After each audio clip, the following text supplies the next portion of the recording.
Hey guys, Merce here and welcome to Temple of the Jade Serpent on a Blood Death Night.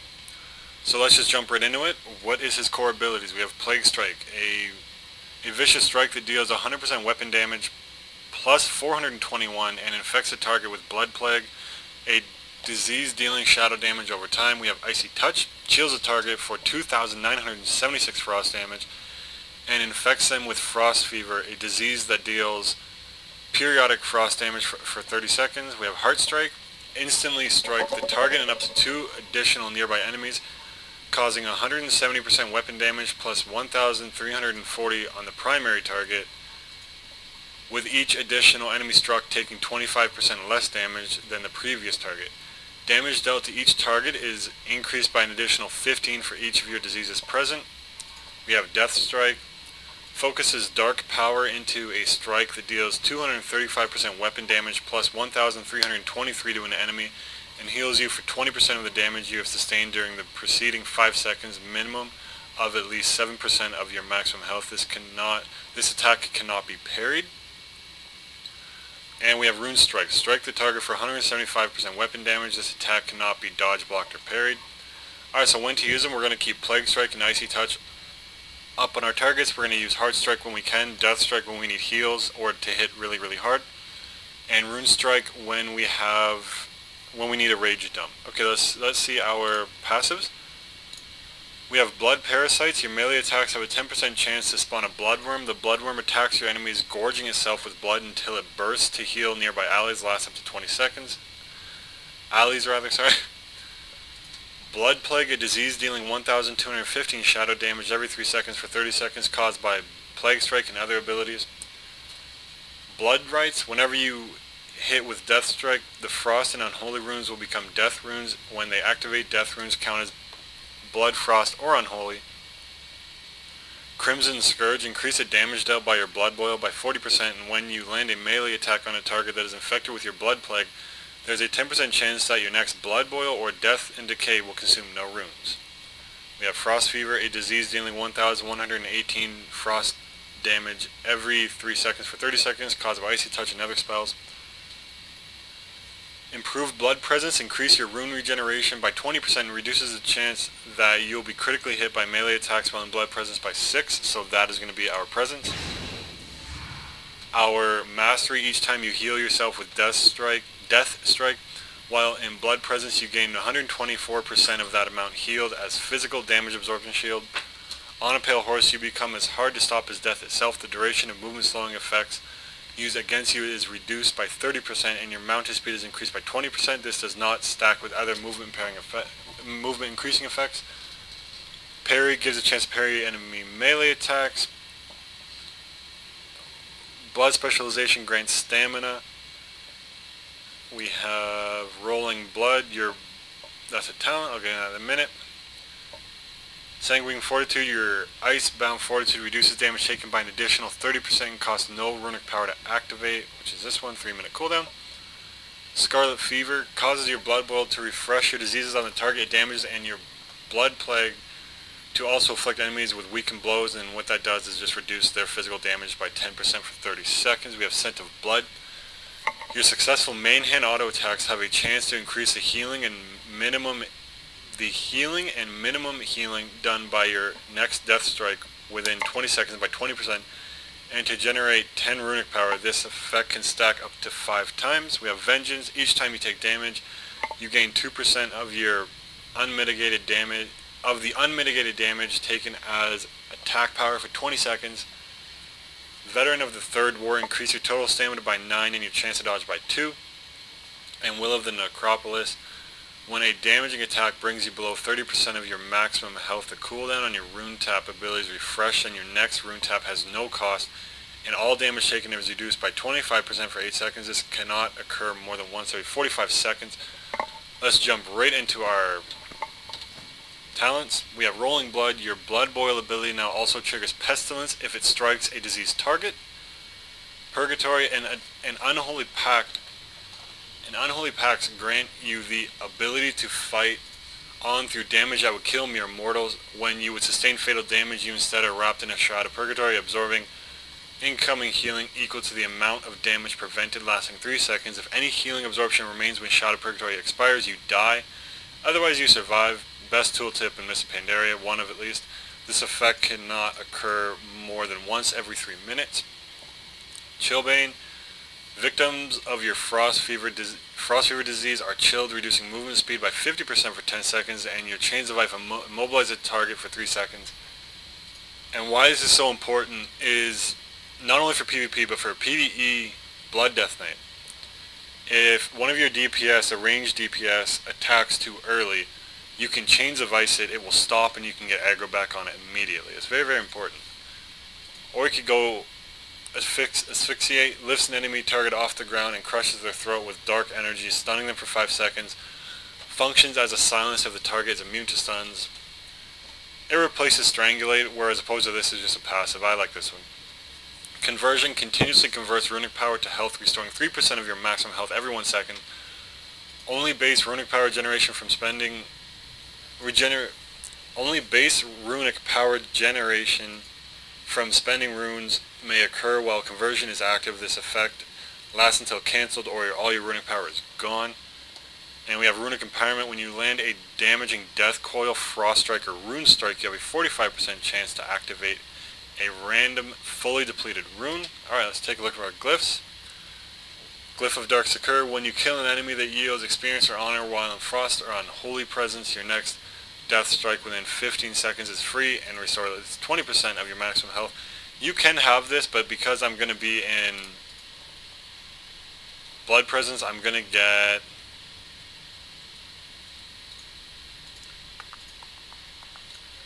Let's see, we will get... Increase the range of our Death Grip. Actually, no, we're going to get this.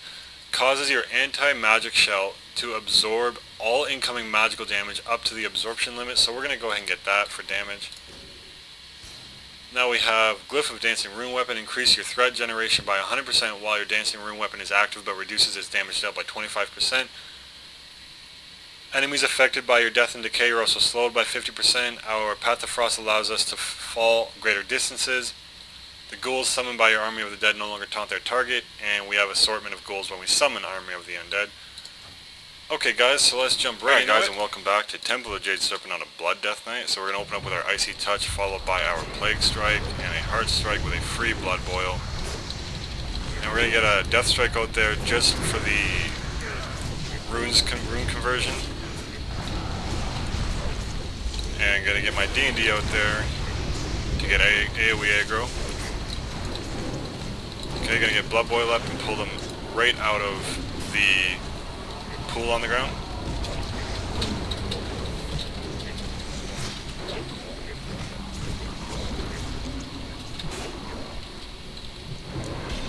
Alright, moving on. Once again, open up with our Icy Touch and our Plague Strike, followed by Heart Strike. Get a 5-stack Death Strike up there to turn our runes into Death Runes.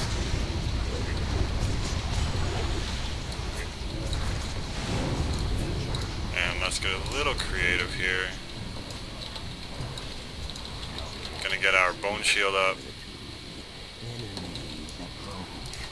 followed by our D&D, and we can see, and let's see if we can hold aggro here. Okay, move him out of the pool immediately, get a Blood Boil up for AoE aggro, followed by Death Strike for a Absorption Shield. And not only can we hold amazing AoE aggro, we do a lot of damage also, so that's very, very good. Gonna pull him in the corner to get away from the pools on the ground again. Alright, get our Heart Strike up there to get aggro on these guys, and we're just gonna make this a really quick run.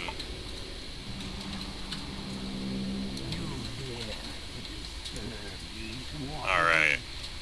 Because that's what Blood Death Knights can do, they can just chain pull like no one's business. It's just such a powerful spec. Self-healing is really good. All in all, just a really fun class to play. So again, we're going to get our Death Strike out there to convert our runes. As you can see right here, one Unholy, one Frost being converted. I'm going to save the free Blood Boil rather, free D&D rather, for this part. Okay, going to get aggro on everyone and get out of here.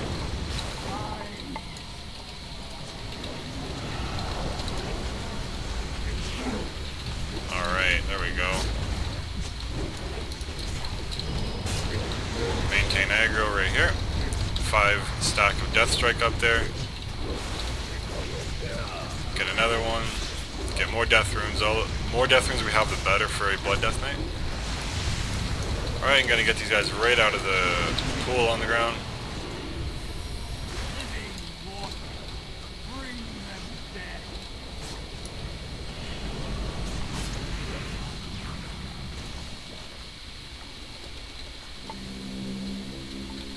Alright, gonna get this guy in here with Death Grip. 34,000 Death Strike.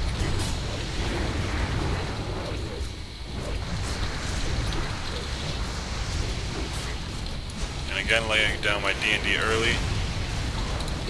Getting our Heart Strike up there to get him out of there. Working perfectly.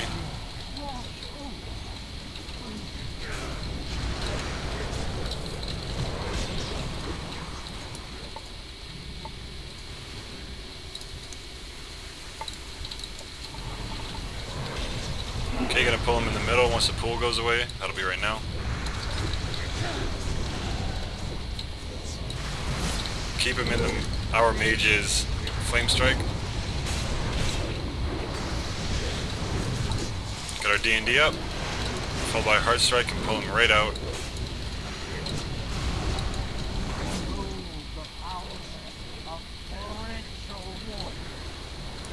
Alright guys, and always keep an eye on the boss just to see when he'll turn.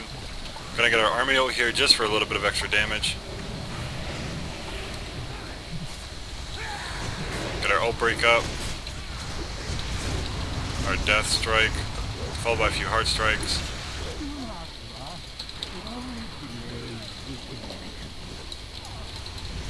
Get our Dancing Rune weapon up just to get a little bit more extra damage in there. I'm trying to stay on the concrete here.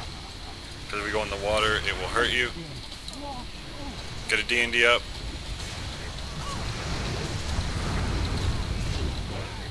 Alright, and that's the first boss in Temple of the Jade Serpent on a Blood Death Knight.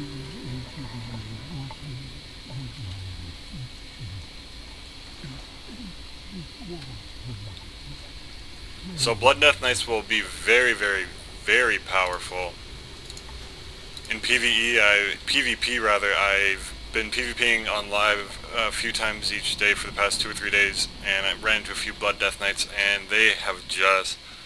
I mean, they can do a lot of damage, but also they take ridiculous amounts of damage. You put one Blood Death Knight on a AB node, on an AB flag, or get one to hold the flag and worse than goes to Twin Peaks, it's not going to be a good day for you and your team to get that flag back.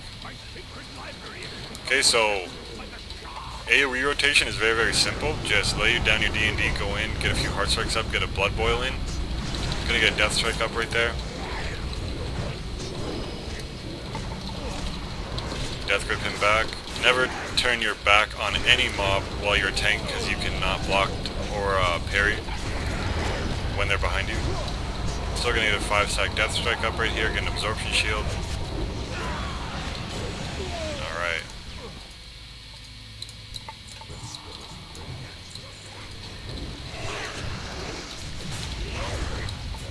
Okay, we're gonna pull them all here. The healer seems to want to.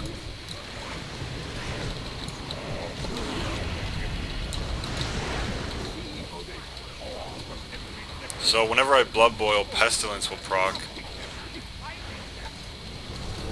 And that's very good. Just saves me 1 global from spreading my diseases, so that's really good.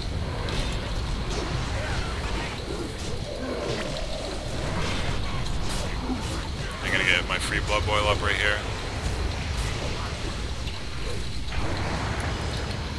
Alright.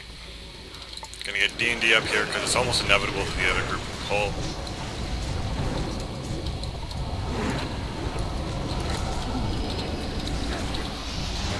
Get my Icebound Fortitude up, which is on a 3-minute cooldown, so I know I won't be running into very big mobs like this, very high damaging mobs like this until the Courtyard, and by that time it'll be off cooldown. So we're gonna get a free Blood Boil out right there.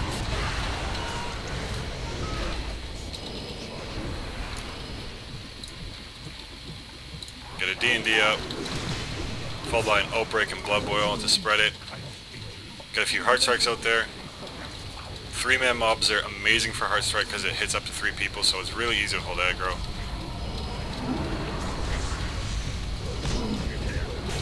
Get a 5-stack Death Strike out there.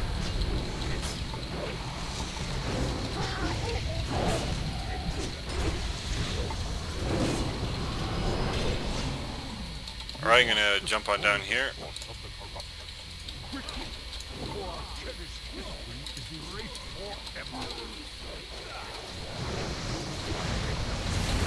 Alright, let's see what boss we get.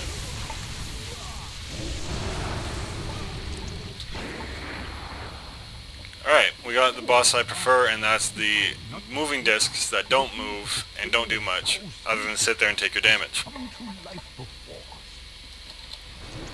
But as a tank on this fight, our job is to pick up the adds.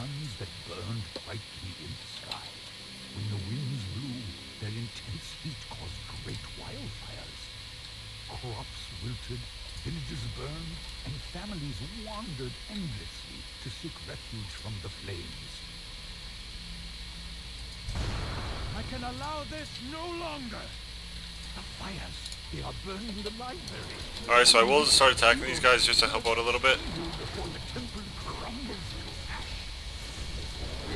Also keep an eye out for the adds though.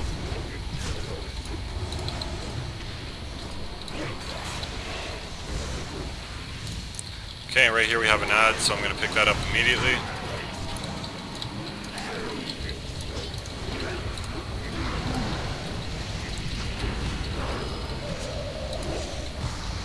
Okay, 5-stack Death Strike, I'm going to use that. Get a Dark Command up on here. Use my Blood Boil. Get a few Heart Strikes out there.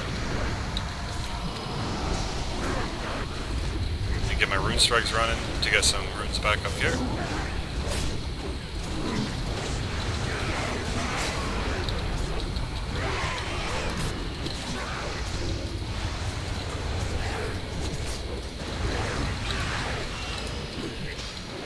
Alright, and there we go. Must have dulled my senses. Mirages, all of you. Thou has become corrupted. So we can even get our ghoul out if you want to help with a little bit of damage.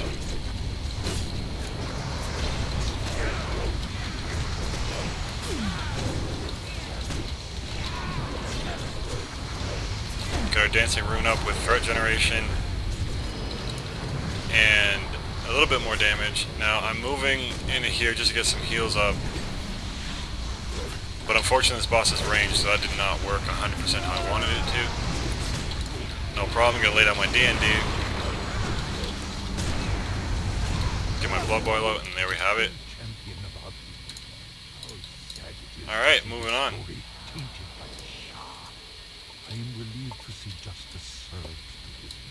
And again guys, I have not played an 85 Blood Death Knight, I have an 81, and this is basically my second time, my first time in an actual dungeon that isn't fail, on a Blood Death Knight on the Missa Pandaria beta on patch 5.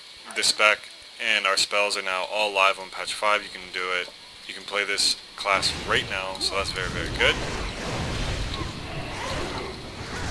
And the Paladin seems to want to pull everybody here. I'm not quite sure why, but we're going to do our best to hold aggro. And the Paladin goes down. Going to move out of the pool. Okay, pop our Icebound, which I did. Use our free Blood Boil to get some aggro up. Use our D&D, get Outbreak up. And we're going to spread that. Get our Death Strike up, get our Bone Shield up, move out of the pool,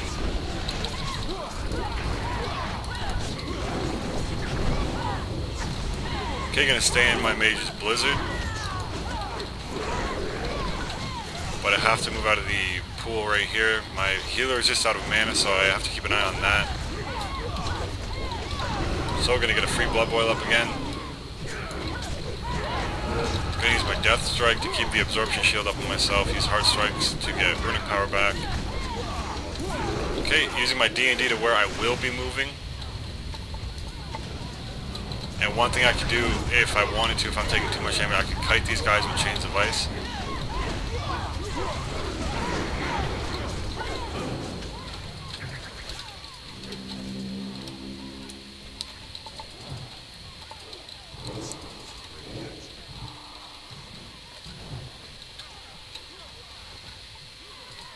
Alright, and there we go.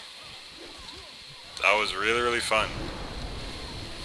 Okay, apparently it doesn't want mana, so... Personally, I would if I didn't have next to no mana, but everyone's different, I guess. Make our bone shield up and continue our rotation.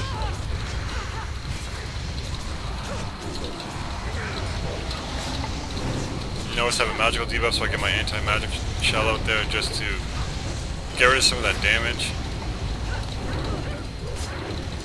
Serpent, grant me strength. 5-stack death strike right now. Get our D&D out. Always have a plan before you throw your D&D out. Like right there, I knew I was going to get kicked back, so I put it a little... So like basically by the time I got up to the boss, it would still be my D&D maintaining all that aggro for me.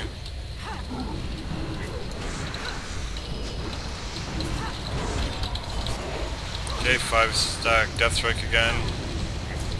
Get some hard strikes out there, move out of the pools on the ground. The Jade Serpent must be reborn.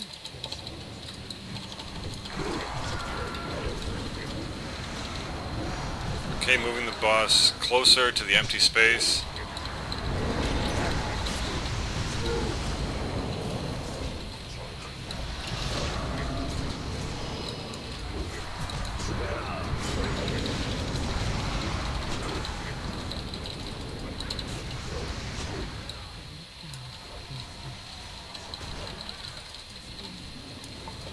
Alright, there we go.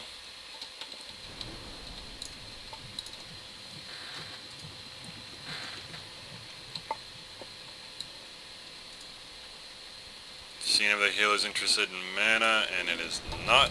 Okay.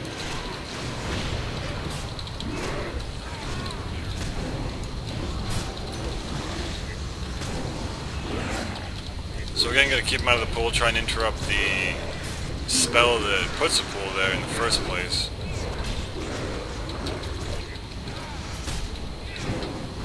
Okay, it's gonna pull him into the open. There's no point fighting him in such a small enclosed area there.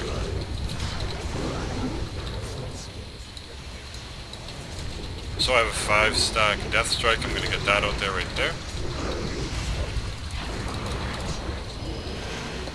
Again, putting my D&D where I know I'm gonna hold him for just a little bit.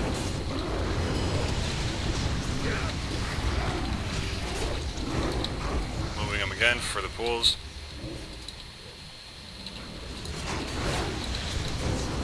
Spreading my disease of my blood boil.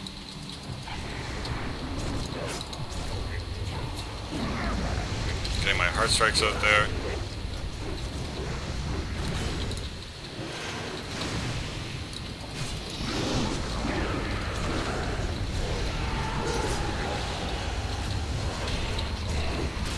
And if this guy was full health, I could just run around and keep using chains of ice to get him away from me. I wouldn't take much damage, and I would still maintain aggro. Alright, and welcome back, guys. We wiped, but we're going to do it this time. Alright, so it's going to open up with our normal rotation, get our heart strikes and our diseases up there, use our death strikes to get our 4 death runes, which is very, very useful for us. As you can see, getting a whole lot of heart strikes just because of that. Letting the group know to stack on me.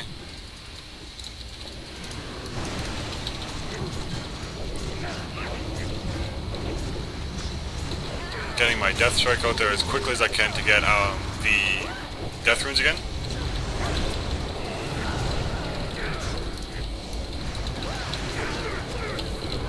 Alright, perfect. That was done really, really well by the group. They all stacked on me as soon as I called it out. That's exactly what you want to see in a group, especially on this boss.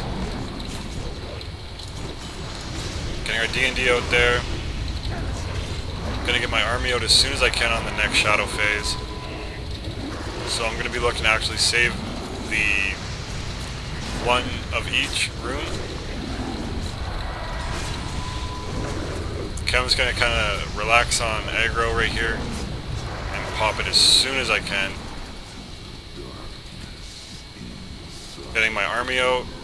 Right after that, getting some blood boils out there. Followed by D&D to get more of the AoE damage out there. Followed by Death Strike to get the Death Runes. Very, very simple class. But tanking is so much about your group that it's not even funny. You can be an amazing tank. If you have a bad group, it doesn't matter if you're the best tank in the world.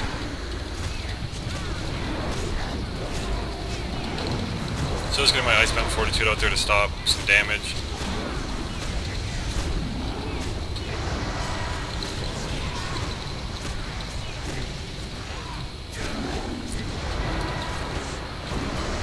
And that is how you do this boss in a Blood Death Knight.